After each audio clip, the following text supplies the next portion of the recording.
Most traders lost money because they trade on lower time frames. Too much noise, too many false signals. In this video, I will show you a simple weekly strategy using Supertrend and 50 EMA that removes noise and helps you trade with discipline. Hello everyone. On this channel, I share my real journey, strategies and results. No fake PNL, no tips, only rule-based trading. आज हम बात करने वाले हैं जो हमारी strategy हम use करते हैं सुपर ट्रेंड विद 50 EMA उसके बारे में। हम यहाँ पे दो इंडिकेटर यूज़ करते हैं। पहला है हमारा सुपर ट्रेंड जिसमें हमने जो कन्फिग्रेशन ली है वो 10 और 3 की है, और दूसरा है हमारा EMA 50 EMA। आप यहाँ पे इसको 50 भी कर सकते हो, 52 भी कर सकते हो, ऐसा कुछ ज़्यादा डिफरेंस नहीं आता है इसमें। और जो हम टाइम लेंगे, हमारा टाइम होगा हमारा वीकली, डेली भी नहीं और मंथली भी नहीं, हम वीकली पर ही काम करेंगे।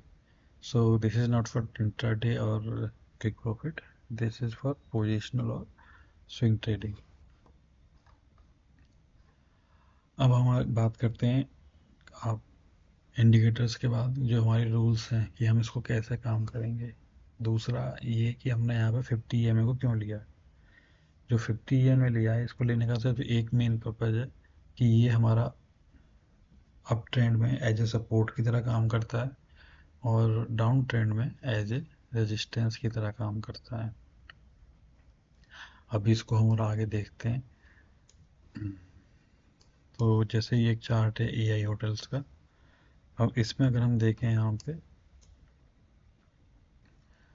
कि यहाँ पे हमारा सुपर ट्रेंड पॉजिटिव है और जो प्राइस है 50 EMA से ऊपर मूव कर रही है।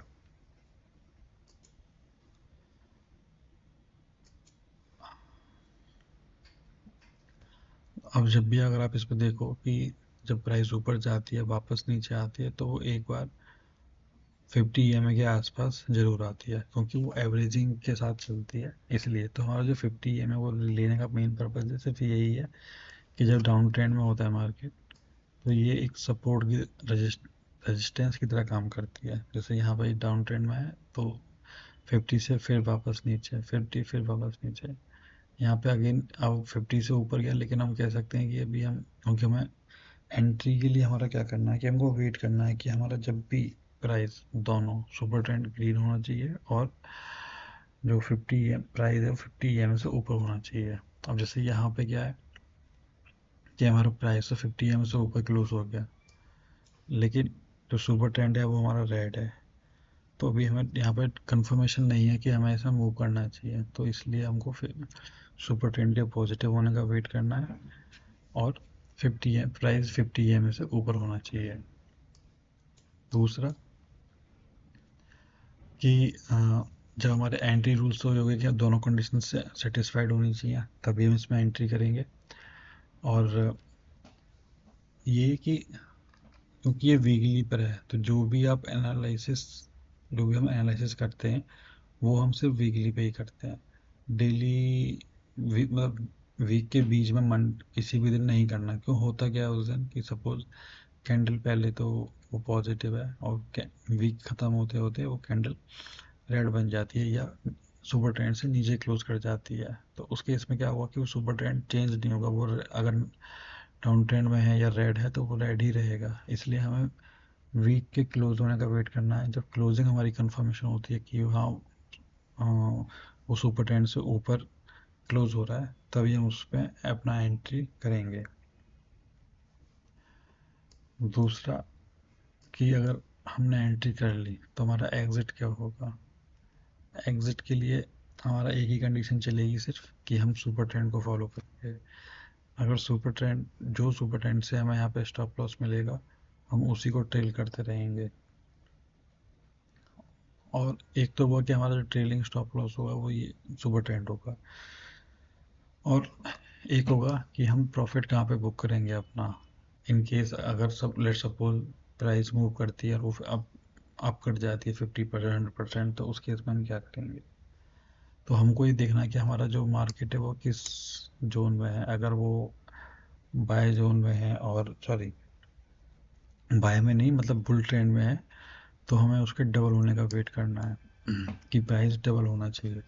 और अगर प्राइस मार्केट बुल ट्रेंड में नहीं है, वो सेल ट्रेंड डाउन ट्रेंड में है, या हम्म, ना डाउन में ना अप ट्रेंड में है, वो सिर्फ टाइम, जैसे सिर्फ टाइम कंज्यूम कर रही है, तो उस केस में हम, जैसे हमारा 50% का हमें प्रॉफिट होता है, वहाँ पर हम अपना 50% बुक कर लेंगे।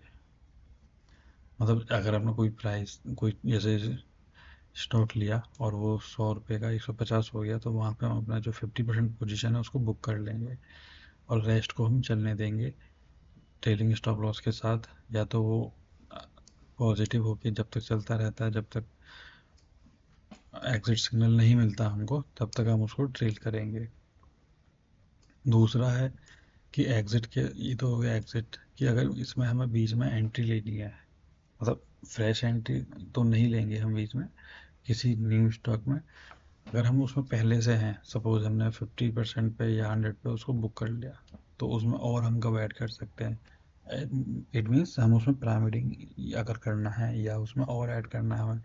जैसे अगर हम इस स्टॉक को देखें तो यहाँ से ये मूव करना शुरू किया, और ये मूव होती, जो प्राइस जब से मूव होना शुरू हुआ तो ये था 96 से मूव होते होते ये गया 460। तो अगर आप यहाँ पे एक बार 50% या 100% पे 50% जो क्वांटिटी थी आपकी वो बुक कर लिया आपने, तो इसमें दोबारा भी तो एंट्री आप कहीं ऐड करेंगे। तो उसके लिए हम क्या करेंगे, जो 50 EM है उसको यूज़ करेंगे, कि जब भी प्राइस 50 EM के आसपास आती है, वहाँ पे हम एक क्वांटिटी ऐड करेंगे, और स्टॉप लॉस हमारा सुपर ट्रेंड ही रहेगा। तो उससे दो बेनिफिट होंगे। एक, जब आप यहाँ पे ऐड करेंगे तो जो क्वांटिटी आपने ऐड की उसका स्टॉप लॉस बहुत ही छोटा होगा, क्यों? मोस्टली आपका जो 50 EM है वो सुपर ट्रेंड के आसपास ही चलता चलेगा। तो उस केस में आपको एक एंट्री भी मिल जाएगी, आप ऐड भी कर सकते हैं, और आपका जो स्टॉप लॉस है वो भी ज़्यादा बड़ा नहीं होगा। तो ये हमारा एग्जिट रूल हो गया, और एंट्री रूल हो गया हमारे, कि हमें किस तरह से करना है। फिर है हमारा पोजिशनल साइजिंग, कि हमें पोजिशनिंग किस तरह से करनी है। तो जो मैं करता हूँ वो ये है कि हम, अगर सपोज मेरे पास 1 लाख है, तो मैं एक स्टॉक में, एक ट्रेड में 5000 से ज़्यादा नहीं डालता। इट मीन्स कि 1 लाख में हम 20 स्टॉक, हम टोटल जो भी हमारा अमाउंट है उसका हम 20 स्टॉक परचेज करेंगे, जिससे कि 5% ही हमारा उसमें इन्वेस्ट हो। उससे ये बेनिफिट होता है कि एक तो हमें नंबर ऑफ स्टॉक्स अच्छे मिल जाते हैं, क्योंकि उससे होता होगा क्या आपका, कि जब आप करेंगे तो अगर उसमें स्टॉप लॉस भी लेना पड़ता है आप, तो जैसे 5% आपने इन्वेस्ट किया और उस पर स्टॉप आपको, उस पर आपको 10% भी स्टॉप लॉस लेना पड़ा, तो वो आपकी टोटल कैपिटल का 1% से ज़्यादा नहीं होगा। इसलिए हम उसमें 5% का रूल को फॉलो इसलिए उसमें हम अपने 5% के रूल को फॉलो करेंगे, कि हम एक ट्रेड में 5% से ज़्यादा अमाउंट नहीं डालेंगे। दूसरा, कि जो हम टाइम फ्रेम रखेंगे वो हमारा वीकली ही रहेगा, उसको हम चेंज नहीं करेंगे, क्योंकि वीकली पे क्या है, उसका दूसरा रीज़न भी है कि एक तो आपके पास टाइम होना चाहिए। जैसे मैं हूँ तो मैं अपना ऑफिस चलता है, तो वीक डेज में टाइम नहीं मिल सकता, तो मुझे जो टाइम मिलता है वो वीकेंड पे मिलता है, इसलिए मैं वीकली टाइम प्रेफर करता हूँ। दूसरा, वीक पे जब आप वीकली टाइम फ्रेम पे जाते हैं तो आपको वहाँ पे नॉइज़ बहुत कम मिलती है, क्योंकि और उसमें आपके ट्रेड्स नंबर बहुत कम होंगे, पर यह है कि आपके उसमें सक्सेस रेशियो और जो प्रॉफिट होगा, रिस्क टू रिवार्ड रेशियो जो होगा वो बहुत ज़्यादा होगा। इसलिए वीकली टाइम फ्रेम पे हम चलेंगे।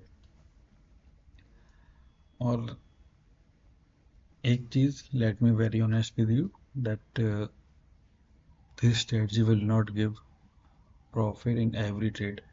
आपको यहाँ पे जब मार्केट टाइम पास करता है, उस टाइम पे क्या होता है, जैसे आप यहाँ पे देखेंगे कि मार्केट जो स्टॉक है वो एक रेंज में फंसा हुआ है। अब इस रेंज में आपको यहाँ पे एंट्री सिग्नल भी मिलेगा, एग्जिट सिग्नल भी मिलेगा, फिर से एंट्री सिग्नल भी मिलेगा। तो यहाँ पे आपको छोटे छोटे स्टॉप लॉस लगेंगे। लेकिन जिस ट्रेड जो ट्रेड आपको मिलेगा, जिसमें जो पॉजिटिव होगा और जिसमें आपको प्रॉफिट होगा, उसमें आपका प्रॉफिट जो रिवार्ड होगा वो बहुत ज़्यादा होगा। तो इस तरह के जो छोटे एक दो ट्रेड्स होंगे या ज़्यादा होंगे, उनसे आपको घबराना नहीं है। बाकी टाइम टाइम पे मैं भी अपना जो P&L है वो पोस्ट करता रहूँगा। अब क्योंकि इसमें वीकली टाइम फ्रेम में तो होता ही है कि जो हमारा ट्रेड है वो थोड़ा लॉन्ग टाइम के लिए चल जाता है। अब जैसे हम यहीं देखें तो ये 1 साल के लिए चल गया, ये 2 साल के लिए चल गया, क्योंकि बुल मार्केट भी था, ये भी रीज़न था उसमें, तो इसलिए भी। और नहीं तो अगर मोस्टली अगर आप देखेंगे तो भी 1 साल 6 महीने तो हो ही जाते हैं। तो इसलिए इसके जो P&Ls हैं वो आने में थोड़ा टाइम लगेगा, पर आई विल पोस्ट।